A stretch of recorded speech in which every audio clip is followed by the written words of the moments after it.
자, 여러분 반갑습니다. 자, 오늘은 이제 25페이지에 나와 있는 정책론에서부터 이 기출을 또 한번 보고 가겠습니다. 회독의 어떤 그 느낌을 더 잘 살리기 위해서 앞에 기출들을 쭉 한번 다 끝내면 그 다음에 이제 뒤로 넘어가 가지고 이제 우리 예상 문제도 좀 보고 이렇게 계획을 가지고 있어요. 일단은 정책론 한번 살펴보도록 하겠습니다. 로이의 정책 유형 중 선거구의 조정 등 헌법상 운영 규칙과 관련된 정책으로 가장 옳은 게 뭐냐 이렇게 되어 있습니다. 선거구 조정 등 헌법상 운영 규칙과 관련된 정책 이렇게 했으니까 이거는 뭐 구성 정책으로 바로 들어가 보시면 되겠죠. 우리가 이제 그 정책이다라고 하면 정책을 뭐라고 이제 개념 정의했었냐. 자, 정책이다라고 했을 때에는 정책은 이제 정부의 활동 방향이다 이렇게 이제 보시면 되죠, 그죠? 정부의 활동 방향이다 이렇게 생각을 하시면 되겠고요. 정부의 활동 방향. 요게 정책이고, 그 다음에 정책과 관련해 가지고서는 이제 라스웰이라는 학자가 제일 유명해요. 라스웰하고 그 다음에 또 이제 드로어 같은 학자가 있죠, 그죠? 라스웰이다 그랬을 때 라스웰 같은 경우는 라스웰은 이제 정책 지향이라는 논문을 발표를 했었잖아요. 정책 지향이라는 논문을 발표해서 정책학을 시작한 학자다.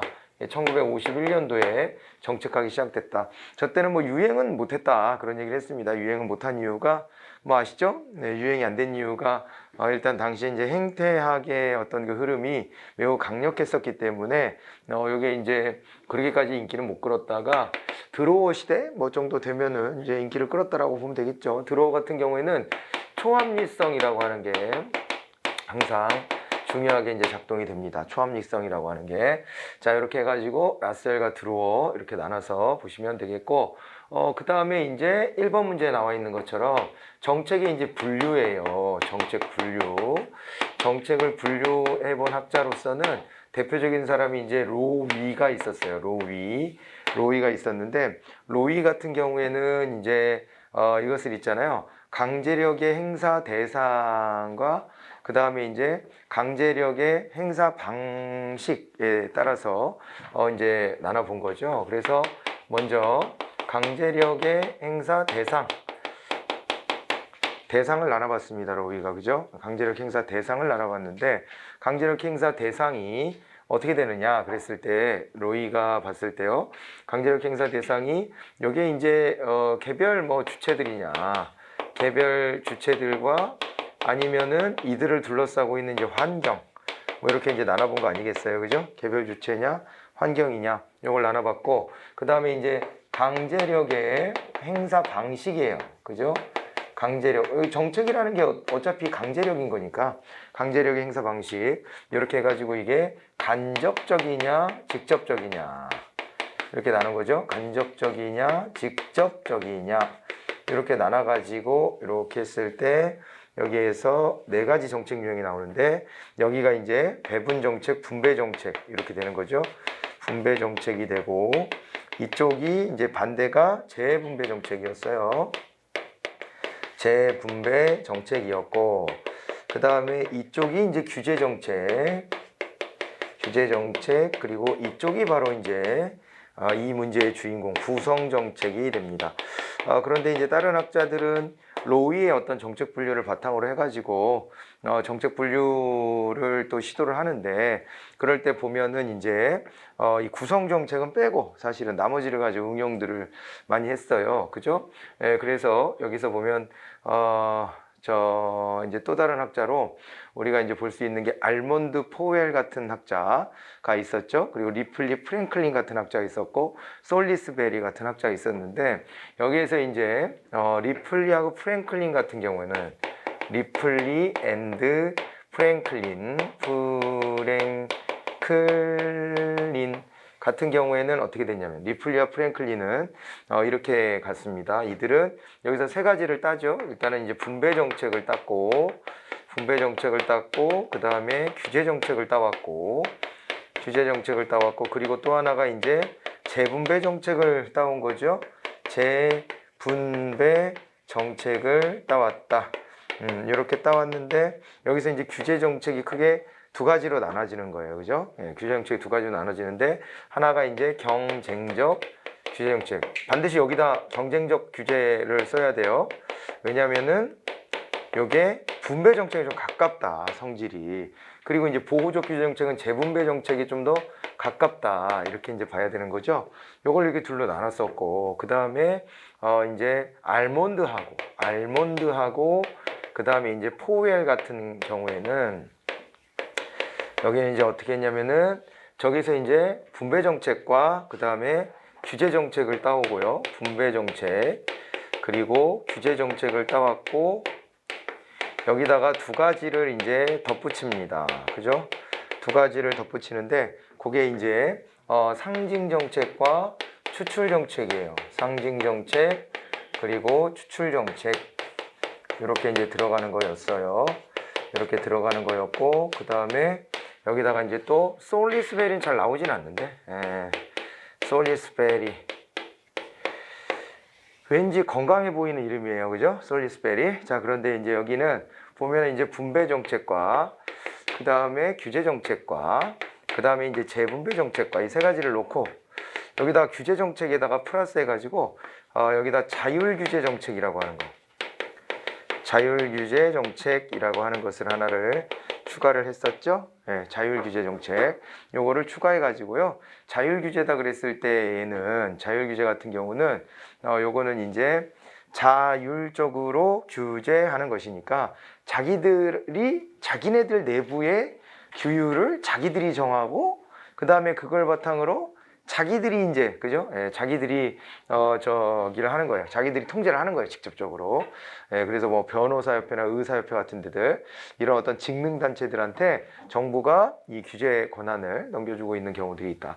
이렇게 해가지고 정리를 해두시면 됩니다. 자, 그래서 1번의 답은 1번 구성 정책이죠. 이거는 기관을 만들고 뭐 이러는 거. 그게 딱 보니까 어때요? 그게 우리를 둘러싼 환경을 바꾸는 거고요. 일종의 환경을 바꾸는 것이고 강제력은 뭐 한 사람 한 사람한테 콕 집어서 너 이거 해, 너 이거 해 이렇게 하면 이게 직접적인데 그게 아니라 이제 간접적이죠. 두루두루 다 통용되는 규제이기 때문에 요거는 이제 간접적이다 이렇게 보시는 게 맞습니다. 자, 1번이 답이었고 2번으로 갑니다. 로이가 제시한 구성 정책의 사례로 옳지 않은 게 뭐냐? 의외로 구성 정책이 여러분 나왔네요, 최근에. 이게 원래 출제 빈도가 좀 야간 건데 원래는 근데 최근에는 좀 몰려 나왔습니다. 그래서 로이의 구성 정책의 사례로 옳지 않은 것 했을 때 여기서는 공직자 보수 이거 제도에 관련된 거죠. 그죠? 그리고 이제 선거구 조정도 제도죠. 제도를 어떻게 정하냐의 문제예요. 정부기관이나 기구 신설에 관한 정책, 그 제도잖아요. 우리 저 통치기구를 어떻게 구성할 것이냐의 문제들이기 때문에 1번, 2번, 3번 전부 다 구성정책인데 4번에 국유지 불하 이런 말이 어려워서 여러분 이게 뭔 사례인지 감을 못 잡는 경우가 있을 수는 있어요. 그런데 국유지는 국가가 보유하고 있는 땅 그게 국유지죠. 국유지인데 국유지를 불하한다는 얘기는 국유지를 갖다가 민간에게 넘긴다는 거예요. 불화한다는 게 팔아 넘기는 겁니다. 그런 걸 하는 건데 이거는 일종의 배분 정책으로 이렇게 보시는 게 맞는 거겠죠. 네, 그렇기 때문에 분배 정책, 배분 정책이기 때문에 4번을 답으로 집어내셔야 되고요. 자, 그 다음에 이제 3번 문제로 가보도록 합니다. 방금 전에 정리했던 문제들이 내용들이 쭉 다 들어가 있어요. 로이는 정책의 유형에 따라 정책의 결정 및 집행 과정이 달라진다고 봤고 그 다음에 정책 유형에 따라 정치적 관계가 달라질 것으로 가정하고 있다 이렇게 되어 있는데 자 정책 유형에 따라 정책 결정 및 집행 과정이 달라진다 이렇게 봤어요. 그래서 이거 구분을 해본 거 아닙니까? 그렇게 되고 정책 유형에 따라 정치적 관계가 달라질 것이다 이렇게 이제 당연하죠. 어떤 정책 유형이냐에 따라서 정치적 대응 같은 것들이 많이 달라질 수밖에 없어요. 그죠? 자 그래서 요거는 맞는 얘기가 될 것이고 로이는 정책 유형을 배분 정책, 구성 정책, 규제 정책, 재분배 정책으로 구분한 건 맞죠? 구분의 기준이 되는 것은 강제력의 행사 방법이 간접적이냐 직접적이냐 그리고 비용의 부담 주체가 소수냐 다수냐 이렇게 나눴냐 아닙니다. 뒤에 거 부분이 여기서 말씀드렸지만은 강제력의 적용 대상이 개별 주체들을 향한 것이냐 아니면 우리를 둘러싸고 있는 환경에 관련된 것이냐 이것이었기 때문에 2번을 답으로 찾아가시면 되고 로이의 분류 중 재분배 정책의 사례 그랬습니다. 재분배 정책의 사례는 보니까 요게 재분배 정책의 사례가 연방은행의 신용통제, 누진소득세, 사회보장제도이고 구성정책의 예는 이제 선거구 조정, 기관 신설이다. 맞는 얘기겠네요. 이게 재분배 정책이다 그랬을 때는 고소득층으로부터 저소득층으로 부가 이전되게끔 해야 되거든요. 예, 그래갖고 연방은행이 신용통제한다. 이 부분이 조금 애매했을 텐데, 이를테면 연방은행의 신용통제? 연방은행이라는 게 우리는 없고, 예를 들어 한국은행 같은 거를 이제 비슷하게 본다면, 한국은행이 이제 신용통제를 한다 그랬잖아요. 신용통제. 즉, 이것은 어떤 금융거래와 관련해서 개입해가지고, 개입해서 거기에서 있잖아요. 어떤 질적인 접근도 가능하거든요. 그러니까 양적으로 전체 국가적 차원에서의 통용되는 화폐량을 늘린다, 줄인다 이 개념도 있을 수 있지만 선별적으로 대응하는 것도 충분히 가능하기 때문에 뭐 그럴 수 있겠다. 이것도 저소득층한테 유리하게 이게 신용 통제를 해서 돈이 이제 그들에게 흘러 들어가게끔 하는 것도 가능하겠다. 뭐 이렇게 이제 봐두시고, 그리고 이제 누진소득세나 사회보장제도는 전형적이죠. 부자들한테 누진세로 해가지고 세금을 많이 걷어서 그래가지고 이걸 갖다가 사회보장제도로 해가지고 저소득층들에게 나눠주는 이런 형태로 갈 수 있겠구나 생각하시면 됩니다. 구성정책은 아까 앞에서 봤던 거랑 유사해서 뭐 그렇다고 보시고, 4번은 리플리하고 프랭클린입니다. 보호적 규제 정책을 제시했다 그랬는데, 여기서 이제 여기 있지, 경쟁적 규제 정책과 보호적 규제 정책이 있을 때, 경쟁적 규제 정책은 경쟁을 강화하거나 완화하는 정책이에요.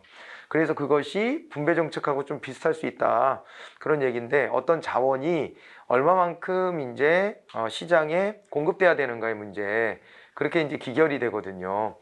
그래서 얘가 이쪽 위로 분배 정책하고 좀 가까운 위치에 있다 그런 얘기를 해드렸던 거고, 경쟁적 규제 정책이다 그랬을 때 이 경쟁적 규제 정책 같은 경우는요, 경쟁적 규제 정책 같은 경우는 이거는 이제 그렇습니다. 요거 같은 경우에는 경쟁을 강화하는 정책을 써서 소비자들을 보호해 주려고 할 때가 있을 거예요. 너무 이게 독과점에 가깝다, 과점에 가깝다 그럴 때는 오히려 경쟁을 좀 더 널리 이제 강화하려는 방향으로 통제력을 행사할 수도 있고, 그 다음에 또 한편으로는 너무 또 이 경쟁이 치열하면은 그러면은 이제 자영업자가 다 죽어. 그러잖아요. 그 자영업자를 좀 보호해야 될 때도 있습니다. 그것이 시장의 안정성을 또 기여해요. 왜냐하면 다 죽어버리면은 그러면 소비자들도 나중에 가서는 그 재화를 충분히 또 공급받기 어려워질 수도 있어요. 궁극에는. 그렇기 때문에 경쟁을 좀 이제 완화하는 이런 정책을 쓰기도 한다는 거예요. 그런데 말입니다. 이걸 완화하는 정책이다 그랬을 때에 여러분들 대표적으로 생각해 볼 수 있는 게 편의점이라 그랬었잖아요. 편의점이 너무 많아지니까 정부가 나서가지고, 이게 특히 가맹 사업이잖아요. 프랜차이즈 사업인데 저 본사만 너무 배가 부른 거예요. 본사만 너무 배가 부르고, 그 다음에 어때요? 본사 너무 배가 부르고, 그 다음에 그 저 점주들은 죽어나가는 거야 이게.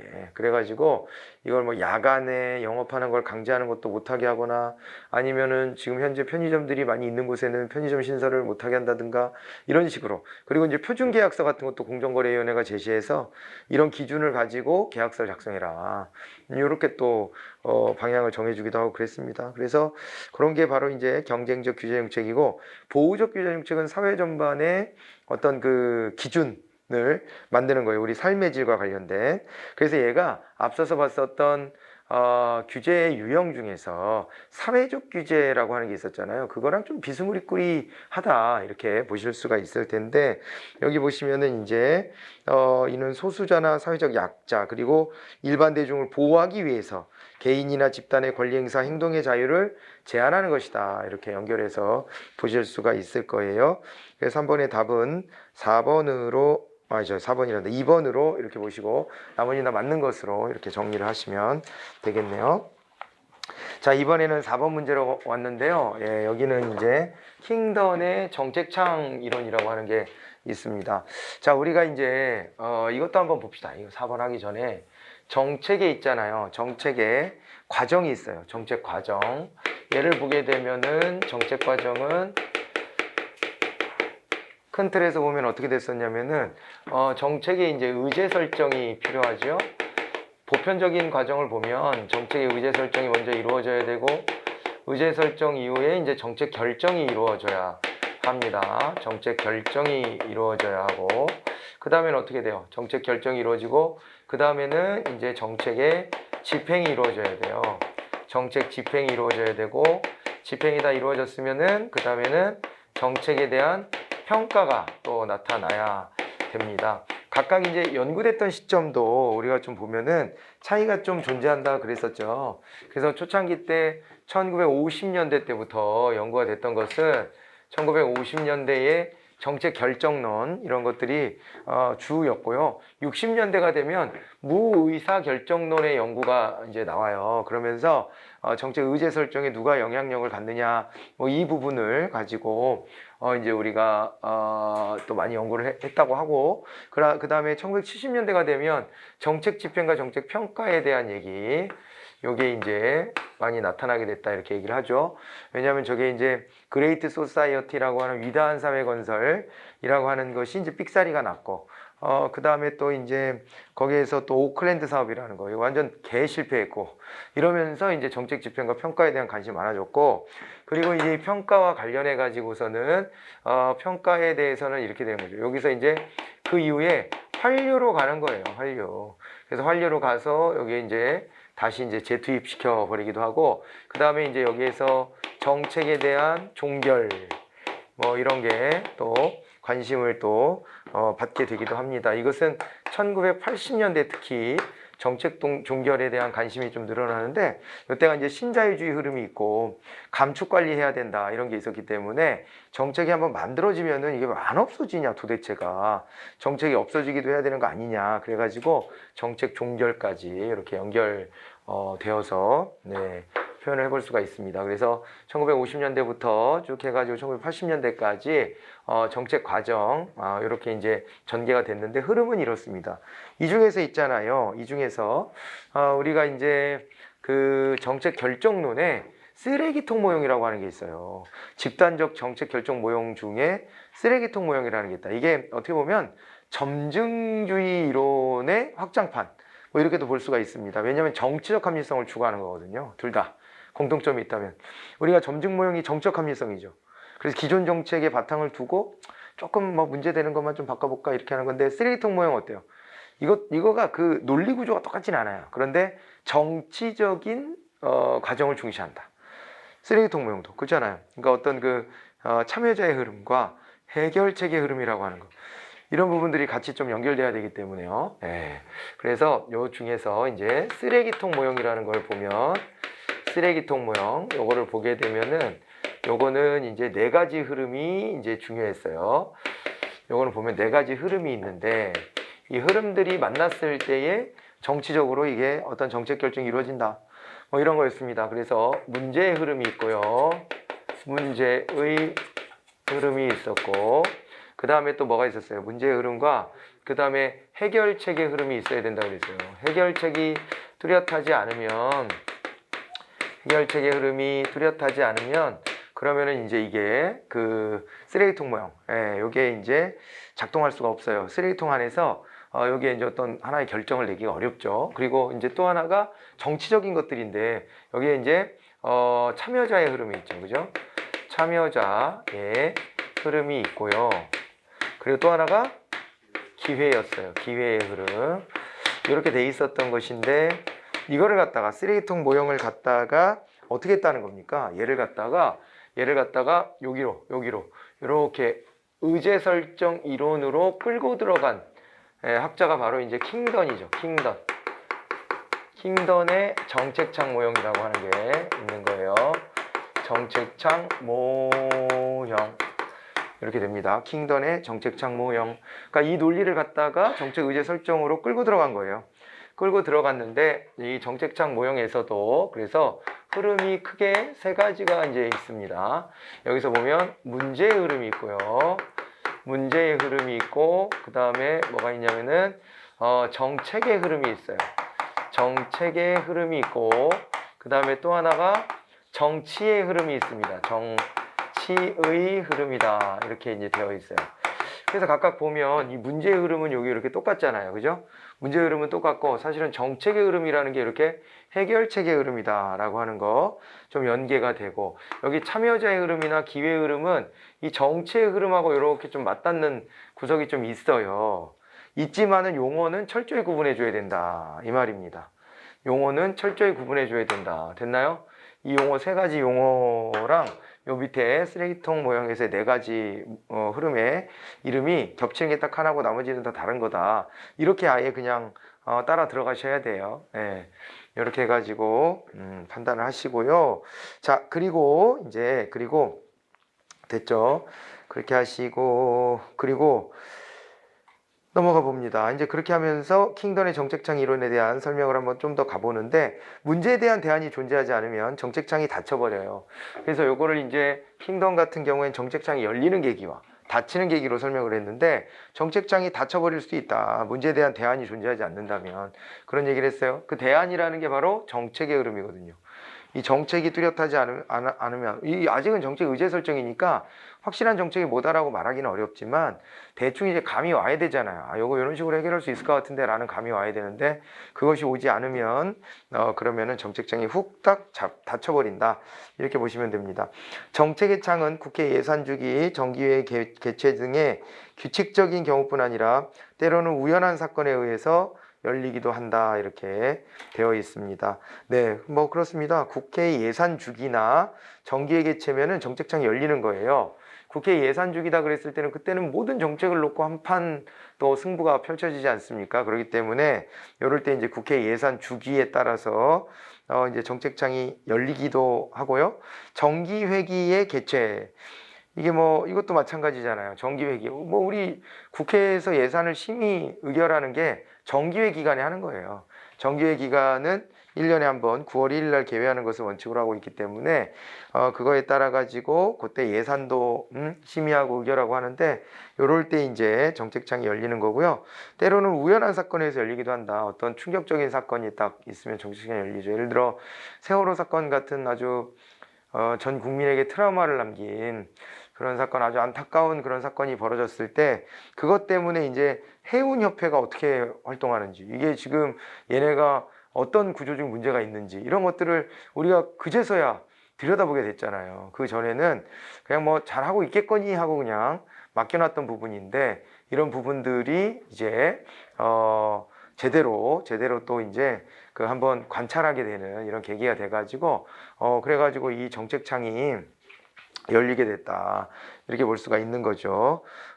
그리고 또 이런 경험도 있었죠. 평창 동계올림픽 때 그냥 뜨뜻미지근한 올림픽이 될 뻔했는데, 그런데 이제 북한에서 김여정이 내려오게끔 이렇게 돼가지고 그랬잖아요.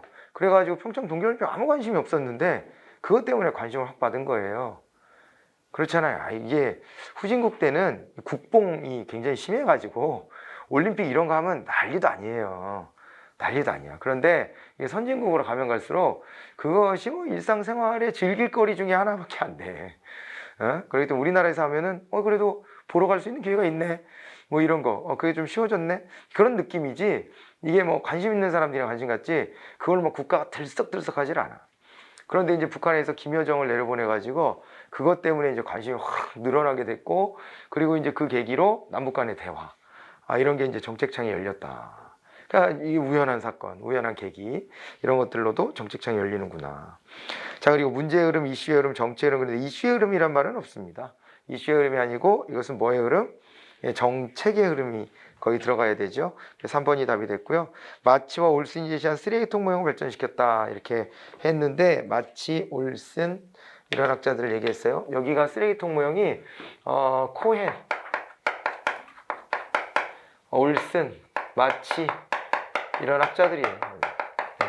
이런 학자들이어가지고 그 학자 공격을 들어왔네요. 학자 공격.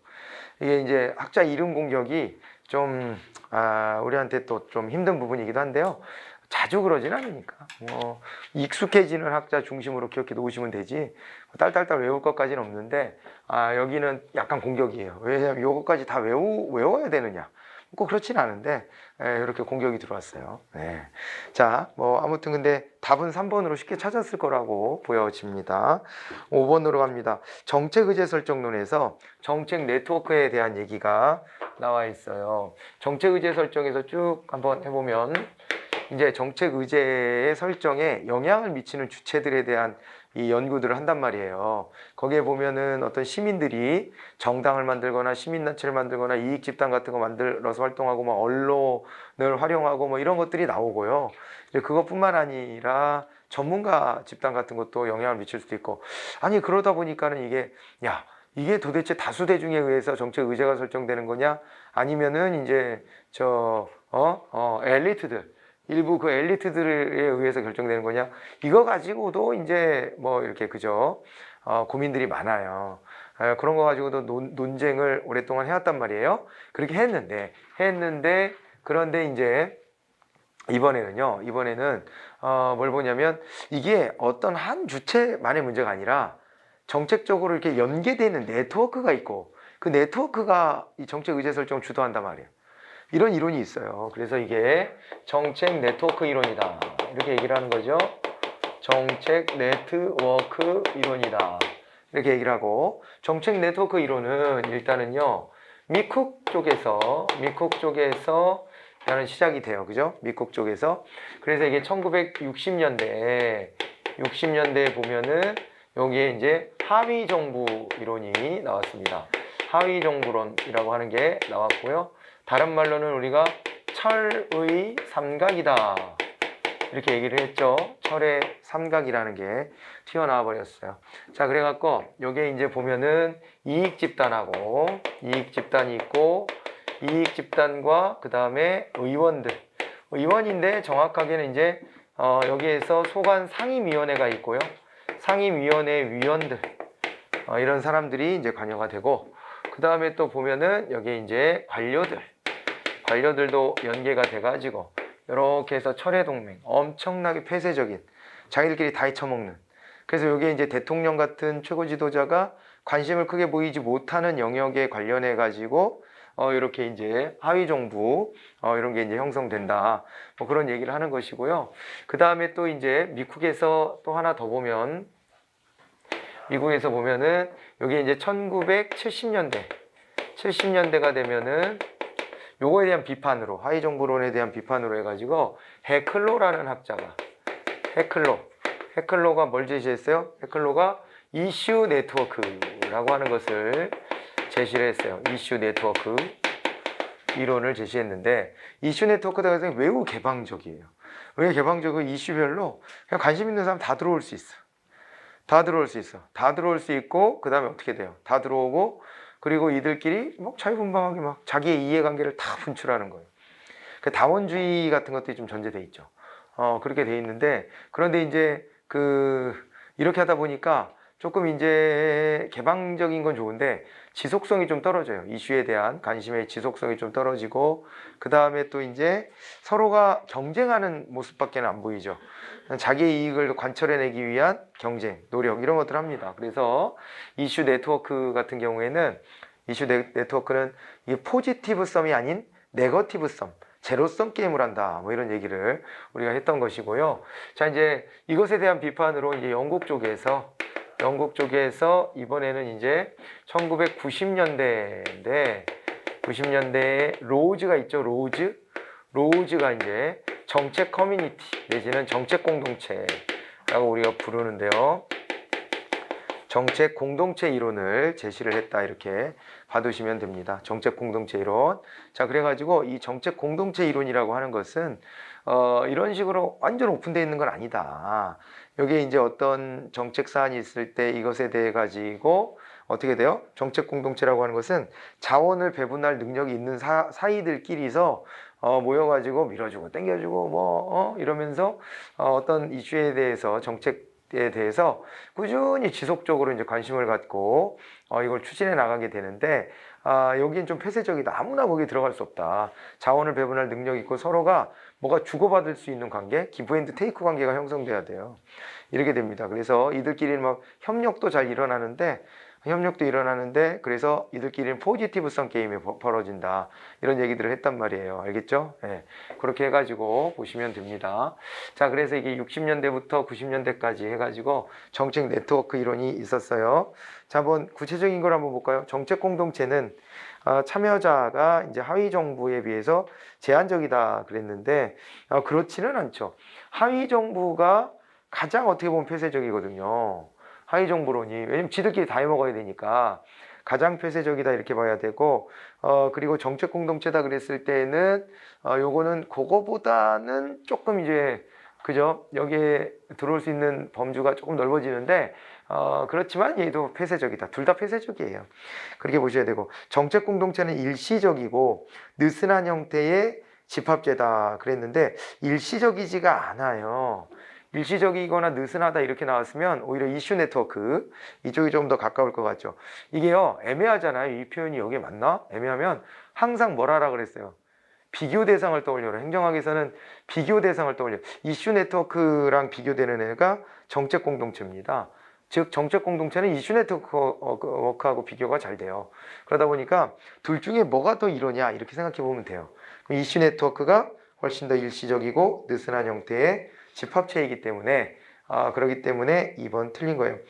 이슈 네트워크에서는 비교적 소수의 엘리트들이 협력한다. 여기는 오픈마인드입니다. 이슈 네트워크는. 그래서 이것도 틀렸어요. 특정한 영역의 정책 결정을 지배한다. 이렇게 했는데 틀린 얘기고 하위 정부의 주된 참여자가 정부 관료, 선출직 의원, 이익 집단이다. 쉽네. 4번.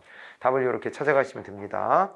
정책 네트워크에 대한 설명으로 옳지 않은 게 뭐냐 이렇게 했는데요. 정책 네트워크의 참여자는 정부뿐만 아니라 민간 부분까지를 포함한다. 맞는 얘기입니다. 민간도 들어와 있잖아요. 이익 집단 들어와 있죠.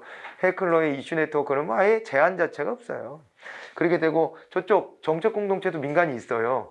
저 정책 공동체 들어오는 게 대표적인 게 고위 관료, 뭐 그다음에 의회 의원, 정책 뭐 비서, 보좌관, 뭐 그리고 또 누가 있었어요? 학자, 언론인, 이거 민간 아닙니까 이쪽은 또. 네, 그렇기 때문에 민간도 가능하다 이렇게 보는 게 맞겠고요. 자, 그 다음에 정책 공동체에 비해서 이슈 네트워크는 제한된 행위자들이 정책 과정에 참여하며 경계의 개방성이 낮다는 특성이 있다 이렇게 되어 있는데요.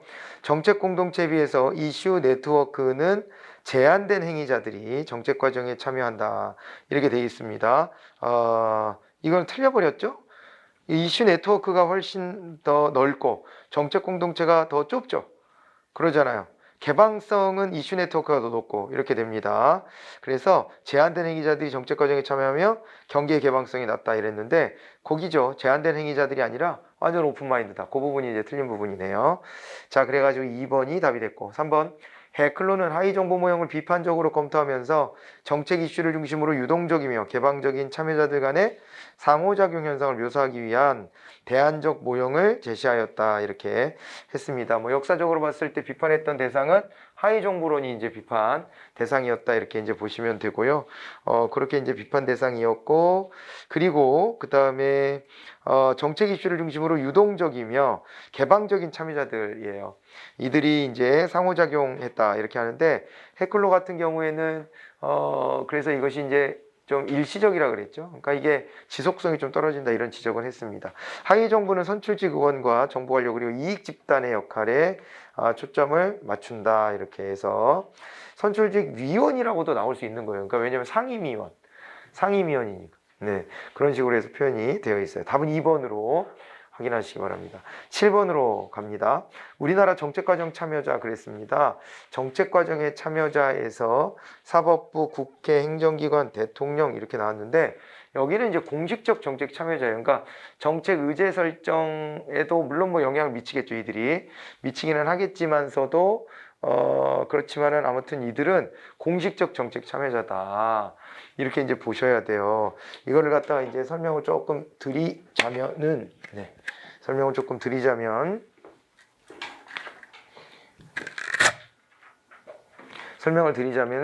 우리가 이제 이걸 체제이론 있잖아요. 체제이론. 이런 틀에서 좀 설명드릴 수 있을 것 같아요. 체제이론. 체제이론이다라고 하면 이건 어때요? 요거는 이제 그 투입과 전환과 그 다음에 산출과 그리고 환류의 과정이 있었잖아요. 이제 그거를 가지고 좀 같이 보셔야 될 텐데, 이제 그럴 때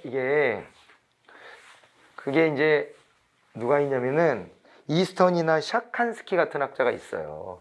이스턴이나 샤칸스키. 우리는 그 중에서도 샤칸스키에 관련해가지고 체제 이론을 좀 공부를 했었거든요. 자, 이제 그거대로 들어가 보면, 자, 봐보세요. 샤칸스키의 이제 체제 이론에서의 흐름을 보게 되면 여기를 이렇게 그렸다고요. 투입이 있고 그 다음에 전환이 있어요. 전환이 있고 그 다음에 산출이 있죠. 산출이 있고 그 다음에 환류가 있어요. 그래서 이렇게 이제 그죠, 순환을 하는 것입니다. 이렇게 그 다음에 이렇게 순환을 하는 거예요. 맞아요?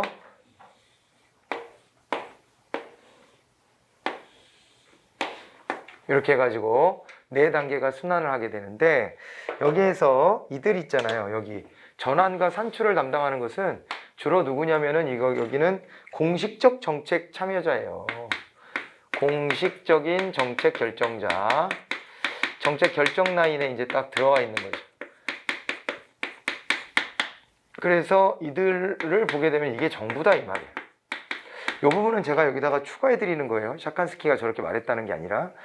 그래서 여기 이제 정부가 들어오게 되기 때문에 여기서 보면 입법부, 행정부, 사법부 뭐 등등 플러스 알파 이들이 다 들어오는 거고, 그 다음에 이쪽 라인은 어떻게 되는 거냐. 이쪽 라인 같은 경우에 이제 투입과 환류 그랬잖아요. 투입과 환류. 여기는 이제 비공식적 정책 결정자. 비공식적 정책 결정자니까 다른 말로는 뭐라고 그러냐면 정치 참여의 주체예요. 정치에 참여할 수 있는 주체들, 이런 식으로도 설명을 하는데, 여기에 들어가는 것은 이제 시민들이죠. 시민사회예요. 시민사회로서 어떻게 되냐면은 이제 요 안에 보면은 시민으로서 누가 있냐면 정당, 그 다음에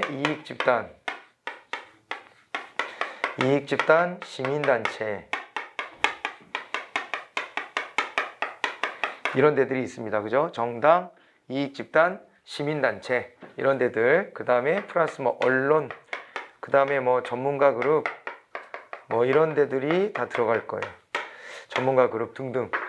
알겠죠? 네, 이렇게 나눠지는 겁니다. 근데 그 중에서 지금 이 문제는 7번은 공식적 정책 결정자 쪽 관련된 걸 물어보고 있는 건데, 1번 사법부는 정책 집행으로 인한 사회적 갈등 상황이 야기되었을 때 판결을 통해서 정책의 합법성이나 정당성을 판단한다. 최종적인 어떤 권력기관으로서 최종적 판단을 내려주는 겁니다. 자, 그리고 국회는 국정조사나 예산 심의 등을 통해서 행정부를 견제한다. 그런 역할을 하죠. 행정부 견제 역할. 국민을 대표하는 데가 국회니까 국민을 대표해서 이제 정권을 이렇게 이제 견제를 합니다. 국정감사나 대정부 질의 등을 통해서 정책 집행 과정을 평가한다. 대정부 질의는 뭔지 알아요? 국정감사는 우리가 공부해봤고, 그죠? 나라 돈 쓰는데 전체적으로 또 이제 국회가 예산 심의 들어가기 전에 한판 다 한번 뒤져보는 거예요. 그리고 대정부 질문은 그런 거 봤어요? 본회의장에 왜 의원이 자기 발언 순서 정해지면 발언 기회를 얻어가지고 단상으로 가. 그래서 이게 단상으로 막 그 부채꼴 모양으로 본회의장 있잖아요. 다 모이는데 거기서 이렇게 나와가지고 단상으로 와서 의장이 저 위에 앉아 있어. 의장이 2층 높이 뭐 그런 데 앉아 있어요. 그 무릎도 안 좋은 양반들이 말이야. 나이도 있으셔가지고 그 계단을 착착착 밟고 올라가서 거기에 다 앉아 있어. 권위의 상징이야. 높은 데 가서 앉아 있어. 그럼 인사하고 올라가. 그 단상에 딱 서. 그래가지고 꼭 하는 짓이 여기다 물을 한 잔 마셔. 딱 한 모금 마시고, 보은의원은 뭐 이런 지금의 우리나라의 상황이 뭐 이렇다고 생각합니다. 한마디 하고, 이거에 대해서 보은의원이 묻겠습니다. 총리 앞으로 나오세요. 그럼 저쪽에 총리랑 막 장관들이 와서 앉아 있어. 분야별로 나눠서 하거든요. 대정부질 며칠 동안 국회 개원했을 때 불러. 그러면은 총리가 또 나와서 딱 서. 그러면 이제 질문을 시작하는 겁니다. 총리, 우리나라 지금 부동산 가격이 문제가 많죠? 그렇습니까? 아닙니까? 뭐 지금 수습되고 있는 과정이라고 생각합니다. 수습이요? 정말 그렇게 생각합니까? 저는 좀 다르게 봅니다. 이러면서 이제 얘기를 하지. 그러면서 이제 서로 이제 막 언쟁하다가 그러다가 총리가 굽히질 않아. 그러면 들어가세요. 들어가시고 건설교통부 장관 나오세요. 이러면 또 건설교통부 장관이 쭉 와. 그래서 딱 서. 그럼 거기다 또 질문하고. 이렇게 하는 게 바로 이제 대정부 질문이에요. 어디서 본 것 같은 장면이긴 하죠. 본 것 같은 장면이죠. 그게 대정부 질문인지 뭔지를 인식을 안 하고 있었을 수는 있어도 그런 걸 대정부 질문이라고 해요. 자, 그렇게 되고 그 다음에 또 한번 가볼까요? 행정기관은 법률 제정과 사법적 판단을 통하여 정책 집행 과정에서 실질적인 영향력을 행사한다. 이렇게 되어 있습니다. 법률 제정과 사법적 판단을 통하여 정책 집행 과정에서 실질적인 영향력을 행사한다. 그랬는데 법률 제정과 사법적 판단을 하나요? 법률 제정은 입법부가 원래 해야 되는 일이고 사법적 판단 사법부가 해야 되는 일이고 그렇기 때문에 3번 쉽게 우리가 또 해결할 수 있는 그런 내용입니다. 대통령은 국회와 사법부에 대한 헌법상의 권한을 통하여 영향력을 행사한다. 이게 국회와 사법부에도 영향력을 갖나요, 대통령이? 국회에 갖는 영향력은 뭐가 있나? 일단 우리나라 같으면은 국회에다가 임시국회 소집 요구도 할 수 있고요. 법안을 또 던져놓기도 하고요. 이런 권한들을 가지고 있기도 하고 또 뿐만 아니라 공식적으로 다 공식적인 거긴 한데 아무튼 대통령제 순수의 어떤 특징으로 또 보면은 그 법률에 대한 공포권과 그 다음에 법률에 대한 거부권 같은 걸 갖잖아요. 그러니까 이런 영향력을 행사하고요. 사법부에 대하여도 영향력 행사하는 게 있나요? 사면 이런 게 있죠. 사법부의 재판에는 절대 관여할 수 없어요. 이 독립성을 철저히 보장해줘야 됩니다. 그렇지만은 이제 임명권도 좀 행사하고요. 사실은 대법원장, 대법관에 대한 임명을 대통령이 하잖아요. 그렇게 하기도 하고 또 한편 사면 조치를 통해 가지고 이제 그 개입을 하기도 한다. 이렇게 보시면 되겠습니다. 자, 대통령은 국회와 사법부에 대한 헌법상의 권한을 통하여 영향력을 그런 식으로 행사하고요. 행정부의 주요 공직자에 대한 임면권입니다. 이거는 이제 행정수반으로서의 권한이에요. 앞에 부분은 국가 원수로서의 권한입니다. 국가 원수로서 국정을 원만하게 운영하기 위한 이런 활동들을 하는 것이고 뒷부분 후단 부분은 행정부 수반으로서 공직자에 대한 임면권을 행사한다. 임명과 면직할 수 있는 권한까지도 다 가지고 있죠. 그래서 정책 과정의 주도적 역할을 수행합니다. 국가공무원 5급 공무원 이상은 대통령이 임명하게끔 되어 있잖아요. 그런 식으로 해서 답을 찾아내시면 됩니다. 3번이 답이 되었습니다. 자, 그 다음에 정책과정. 정책과정을 설명하는 이론의 내용으로 옳은 것이 뭐냐 그랬는데요. 여기서부터가 이제 엘리트론과 다원주의론에 대한 얘기가 쭉 나오는 거예요. 그래서 쭉 지나가야 되는데 요거는 우리가요. 쉬었다가 봐야 되겠네요. 다음 시간에. 왜냐면은 요거에 관련된 흐름은 또 한번 우리가 정리를 또 한번 해봐야 되거든요. 그렇죠? 쉬었다가 이어가 보도록 합니다. 수고하셨어요. 네.